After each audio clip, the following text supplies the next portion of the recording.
Here's what happened in the week of June 15th to June 21st. WB has undergone some corporate restructuring, which could be good news for Mortal Kombat fans. Sean Himmerich, formerly the studio head of NetherRealm Studios, has been promoted to Senior Vice President of Development, overseeing both Mortal Kombat and DC games. This promotion is part of a larger restructuring at Warner Bros. Games focused on key franchises. Hemmerich's new role as Senior Vice President means he will be responsible for the creative direction and development of all Mortal Kombat and DC Comics-based games.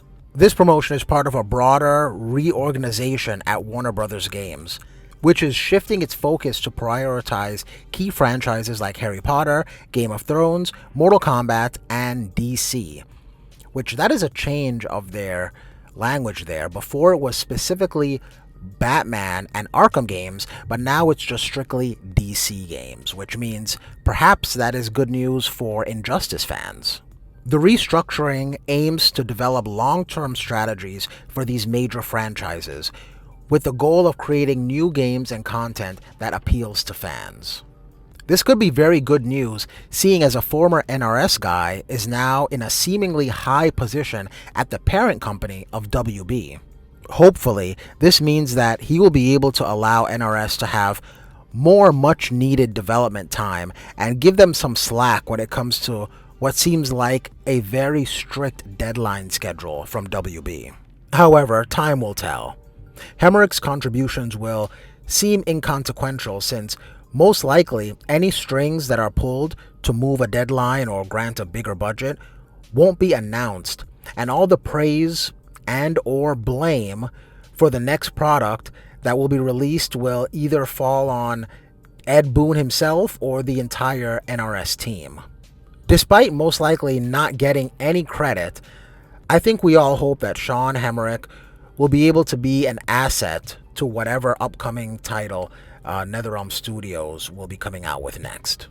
Next story, the fighting game tournament CEO concluded with a very surprising outcome. The MK1 tournament was won by the 15-year-old online Kale. Man, 15 seems so long ago for me. Who oddly enough is the son of the well-known Street Fighter tournament player, Online Tony. Online Kale was able to fight his way through a field of players that included Snake Doe, Gurr, and Rewind, and culminated in a pretty wholesome moment at the end of Grand Finals. I suppose the skills just run in the family. Who takes CEO 2025? See the pop coming in. Tony coming in to support his boy, proud of his son. Let's give it up for Online Kale, and let's give it up for Online Tony. Lastly, I want to go over some of the comments on this channel.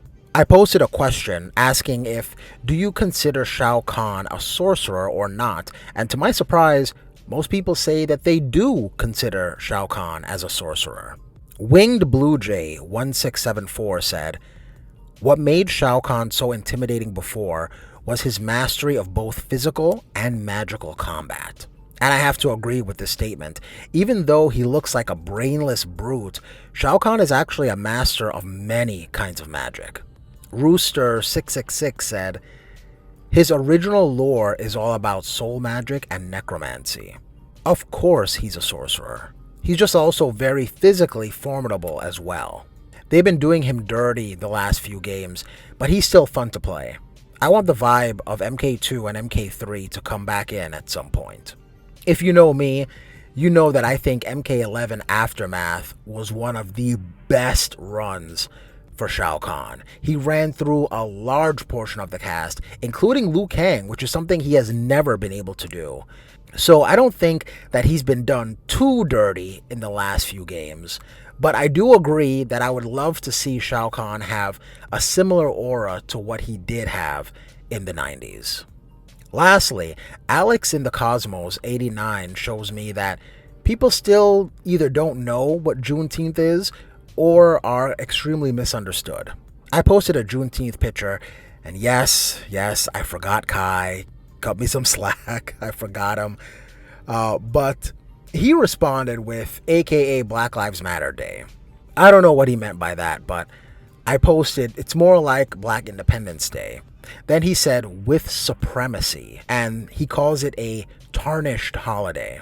I don't know what he meant by that, and he didn't really go into detail about it either.